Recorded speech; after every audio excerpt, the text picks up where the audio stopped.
Hello दोस्तों, नमस्कार।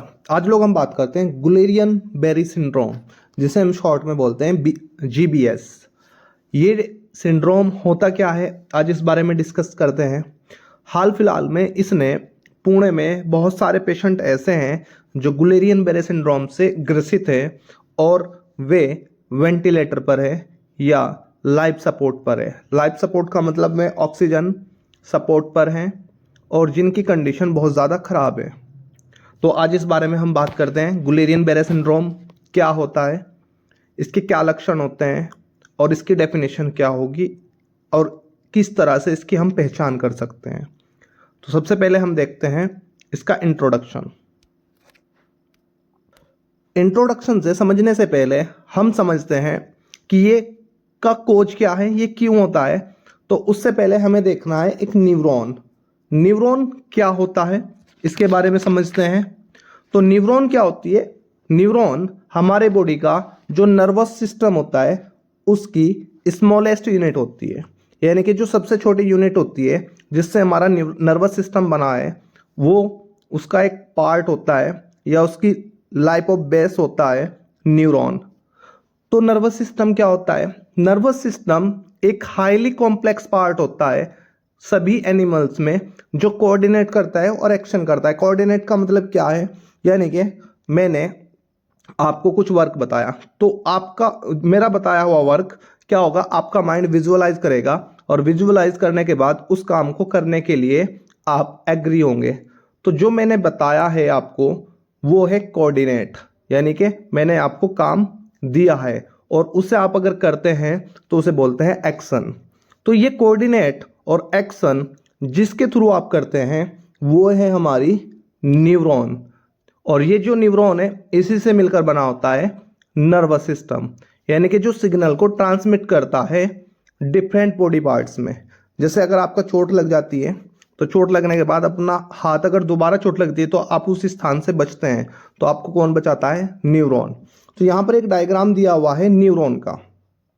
तो न्यूरॉन में बेसिकली मेन 3 पार्ट होते हैं हमारे पास। एक्सॉन, इस पार्ट को बोलते हैं साइटोन, और ये हमारे पास होता है स्वान सेल, या इसमें क्या होते हैं माइलिन शीथ होती है जो हमारी बॉडी में होता है, वो माइलिन शीथ होती है, और उसमें जो गैप होता है वो होता है नोड ऑफ रेवियर। Node of रेवियर। तो हमने इसे जूम करके दिखाया हुआ है डायग्राम में, इसे हमने जूम किया है।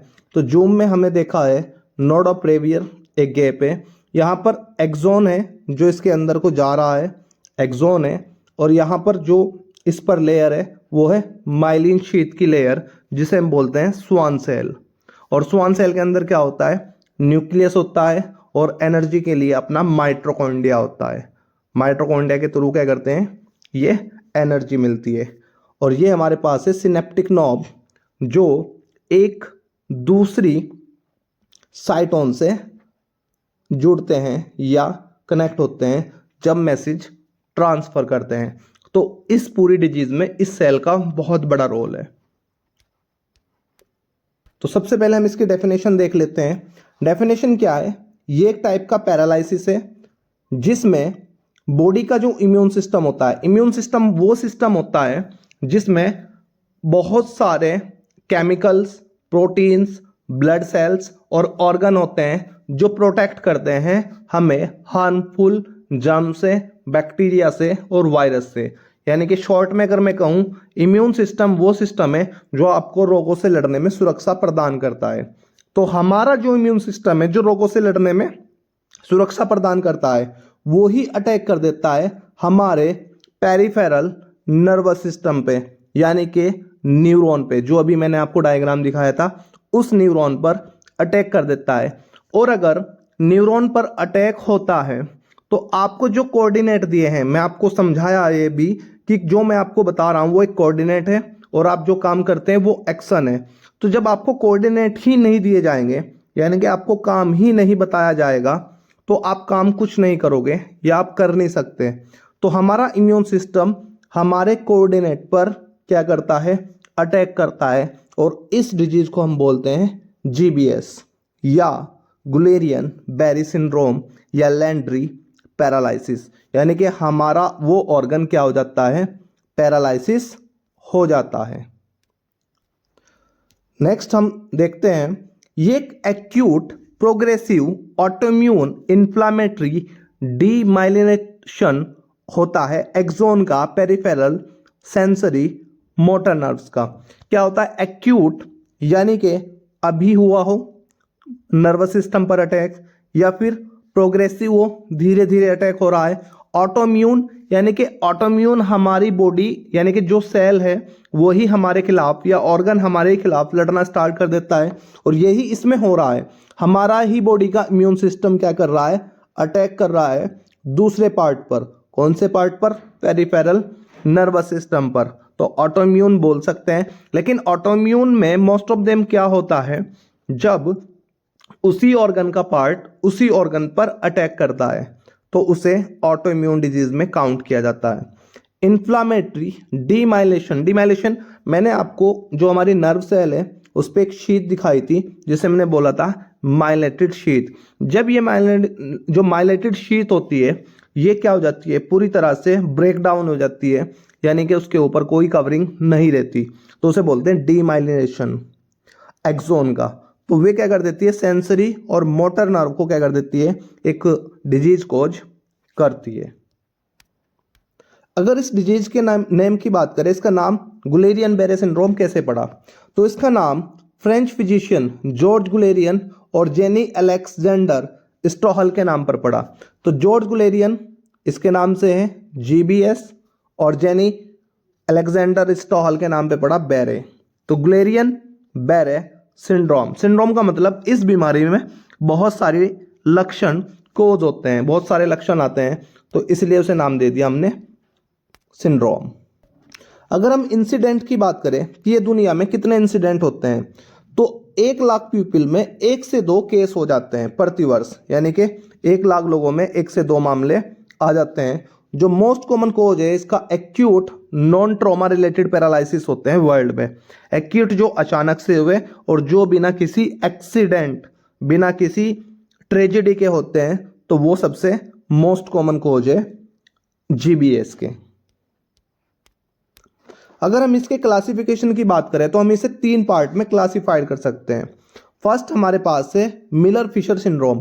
तो मिलर फिशर सिंड्रोम को MFS भी बोल सकते हैं। ये सबसे रेयर वेरिएंट है, यानी कि सबसे कम पाया जाता है। इसमें जो पैरालिसिस होता है वो स्टार्ट होता है आइज से, आइज से पैरालिसिस स्टार्ट होता है।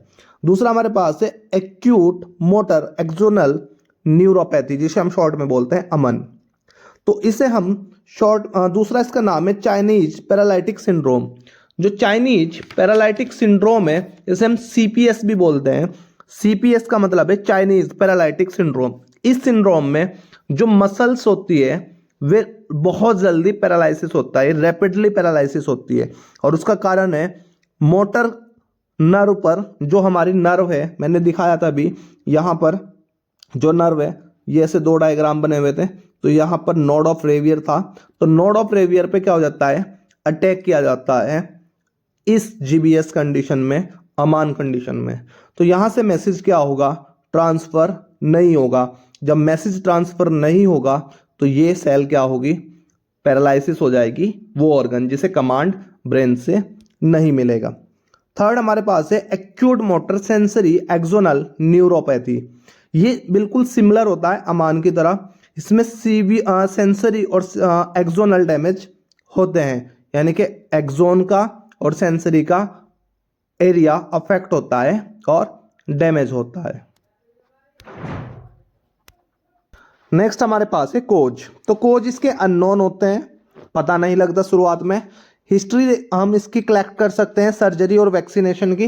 रिसेंटली कोई सर्जरी हुई हो या वैक्सीनेशन हुआ हो तो उसके कारण अफेक्ट हो सकता है। जीका वायरस के कारण हो सकता है, कोविड-19 के कारण हो सकता है, रेस्पिरेटरी या डाइजेस्टिव ट्रैक्ट में अगर कोई इन्फेक्शन हो तो उसके कारण भी हो सकता है। रिस्क फैक्टर की अगर हम बात करें तो सभी एज के ग्रुप के लोगों को ये अफेक्ट करता है। स्लाइटली ज़्यादा कॉमन होता है मेल्स में, फीमेल की बजाय मेल्स में ज़्यादा कॉमन है। जो कारण इसे ट्रिगर कर सकते हैं, किसके कारण ये ट्रिगर हो सकता है, तो मोस्ट कॉमन इन्फेक्शन होता है कैमाइलोबैक्टर की वजह से, ये एक बैक्टीरिया हो सकता है। और अनकुक्ड पोल्ट्री फॉर्म, यानी कि पोल्ट्री का जो फूड होता है उसे अगर हम अनकुक्ड लें तो उसके कारण हो सकता है। इन्फ्लुएंजा वायरस के कारण हो सकता है। साइटोमेगला वायरस की वजह से हो सकता है। हेपेटाइटिस ए, बी, सी और ई के वजह से हो सकता है। HIV की वजह से हो सकता है। निमोनिया और किसी रिसेंट सर्जरी की वजह से भी ये हो सकता है। सिम्टम्स की अगर हम बात करें तो फर्स्ट जो सिम्टम्स है वे नोटिस कर सकते हैं आर्म और फेस पर। सीवियर पेन फील होता है, इसमें बहुत ज़्यादा दर्द होता है। ब्लैडर पर कंट्रोल, यानी कि हम अपने पेशाब को कंट्रोल नहीं कर सकते, बार बार आता रहेगा। हार्ट बीट बहुत ज़्यादा हो जाती है।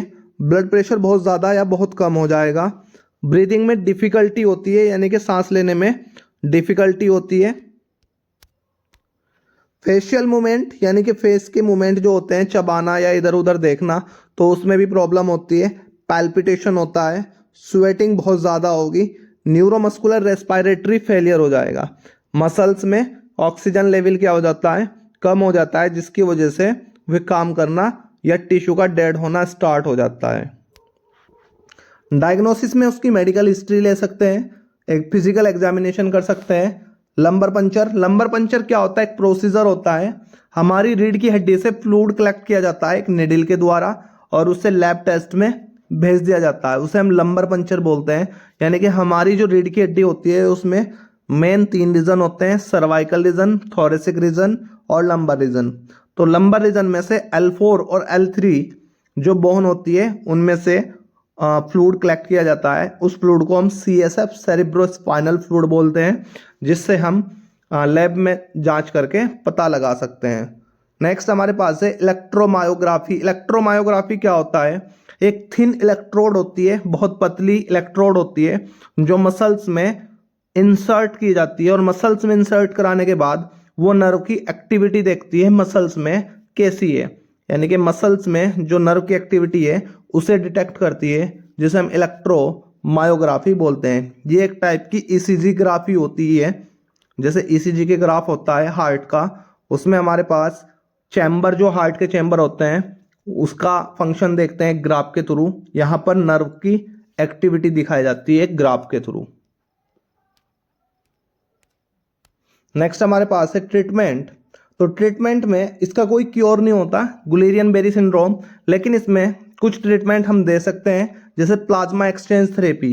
तो प्लाज्मा एक्सचेंज थेरेपी में हम क्या करते हैं, जो लिक्विड पोर्शन होता है ब्लड का उसे हम क्या कर देते हैं, उसे रिमूव करते हैं, सेपरेट करते हैं ब्लड सेल से, और फिर उसे दोबारा से उस प्लाज्मा से अलग करके उसे दोबारा से हम इंजेक्ट करा देते हैं उसी पर्सन में। उसमें से एंटीबॉडी का कंट्रीब्यूट होता है इम्यून सिस्टम पर अटैक करने से, जो उसे नर्व को रोकता है। इम्यूनोग्लोबुलिन थेरेपी, ये एक इफेक्टिव थेरेपी होती है।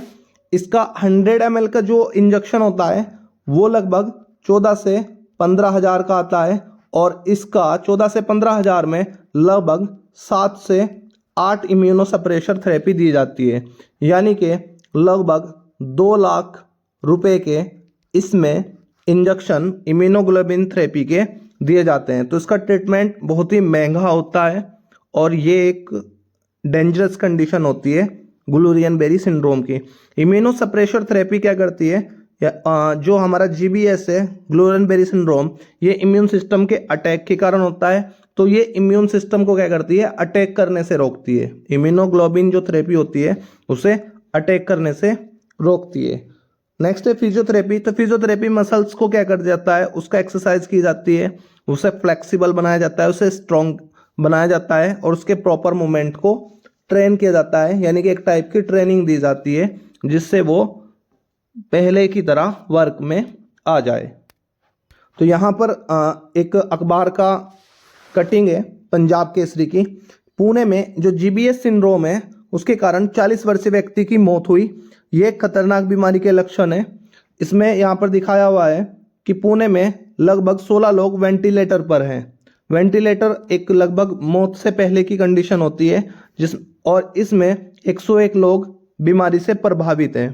जो आंकड़ा बढ़ता ही जा रहा है, तो यहाँ पर डायग्राम में आप देख सकते हैं। तो ये एक बहुत ही डेंजरस डिजीज होती है जो बिना लाइफ सपोर्ट के इसमें जीना लगभग मुश्किल है।